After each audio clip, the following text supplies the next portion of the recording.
السلام علیکم friends and welcome to history ہمارے ساتھ۔ دوستو، روہیل کھنڈ بھی عرصہ دراز سے برطانوی ظلم و استبداد کا شکار تھا۔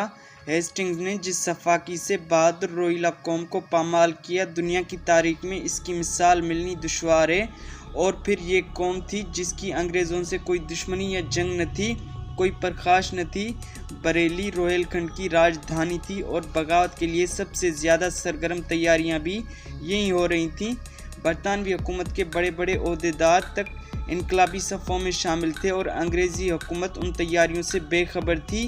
یہاں روہیلا سردار حافظ رحمت خان کے پوتے اور نواب ذوالفقار علی خان کے بیٹے خان بہادر خان موجود تھے، جو سرکاری عہدے پر تعینات تھے اور نہایت معقول تنخواہات پاتے تھے، مگر اس تمام عیش و آرام کے باوجود انقلابی سرگرمیوں میں شریک تھے۔ دوسری محب وطن شخصیت صوبیدار بخت خان تھے۔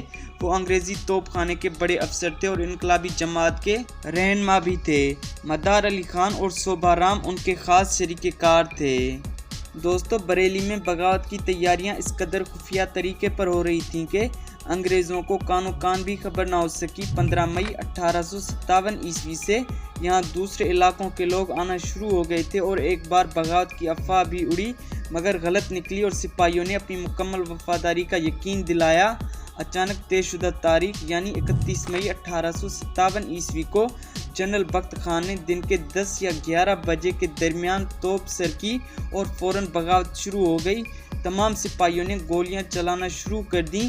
انگریز ہکا بکا رہ گئے، کچھ قتل ہوئے اور کچھ نینی تال بھاگے۔ چھاونی کو آگ لگا دی گئی۔ میگزین اور خزانے پر باغیوں کا قبضہ ہو گیا۔ جب اس طرح بریلی کی سرزمین انگریزوں سے پاک ہو گئی تو اسی دن نواب خان بہادر خان، جنہوں نے پہلے انگریزوں کی درخواست پر بریلی کا انتظام سنبھالنے سے انکار کر دیا تھا، اب جنرل بخت خان اور دوسرے معززین کی درخواست پر نواب بنائے گئے۔ پرانی کوتوالی کے سامنے تخت نشینی کی رسوم دھوم دھام سے ادا ہوئیں۔ خان بہادر خان ایک بڑے جلوس کی شکل میں اپنی قیام گاہ سے کوتوالی آئے۔ ان کے چہرے پر شان و شوکت برستی تھی۔ سرخ و سفید رنگ، خوبصورت چمکدار آنکھیں، دراز قد اور سفید داڑھی۔ جنرل بخت خان، دیوان صوبہ رام، مدار علی وغیرہ بھی ان کے ہمراہ چل رہے تھے۔ حکومت سنبھال کر صوبہ رام کو دیوان بنایا گیا، جو بڑی صلاحیتوں کا مالک تھا۔ جنرل بخت خان نے فوجی انتظامات سنبھالے۔ فوج کی کمان اپنے ہاتھ میں لے کر انہوں نے اپنے سپاہیوں کے سامنے ایک پرجوش تقریر میں آزاد ہندوستان میں ان کے کردار پر روشنی ڈالی اور پھر بگھی میں بیٹھ کر شہر کا دورہ کیا۔ دوستو، بریلی میں مکمل امن و امان قائم ہو گیا۔ خان بہادر خان عوام میں یکساں ہر دل عزیز تھے۔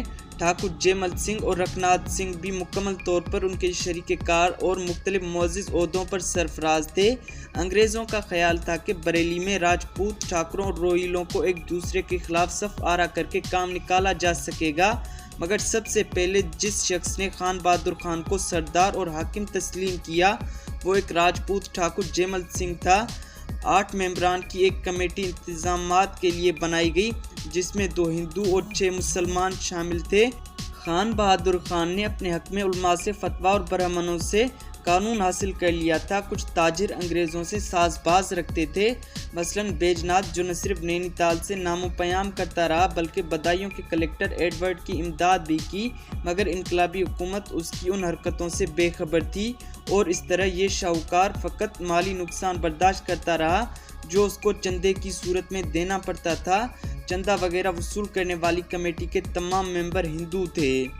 انتظامات درست ہونے کے بعد جنگی تیاریاں ہونے لگیں، توپیں ڈھلیں، فوج منظم ہونے لگی، وار کونسل قائم ہوئی اور تمام روہیل کھنڈ کے ضلعوں میں ناظم مقرر کیے گئے، مگر اس علاقے میں انگریزوں کے کاسہ لیس بھی نواب رامپور اور اس کے حواریوں کی شکل میں موجود تھے، جو انقلابی سرگرمیوں کو نقصان پہنچانے کی دن رات فکر کرتے تھے۔ لیکن روہیل کھنڈ کے تمام علاقوں میں خان بہادر خان کو شاہ دہلی کا نمائندہ تسلیم کر لیا گیا۔ خان بہادر خان نے نینی تال سے انگریزوں کو نکالنے کی کئی بار کوشش کی، مگر انگریزی وفاداروں کی بدولت خاص کامیابی نہ ہو سکی۔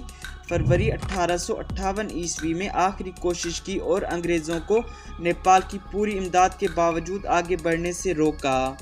دوستو، جنرل بخت خان بریلی کے انتظامات خان بہادر خان کے سپرد کر کے لکھنؤ اور دیگر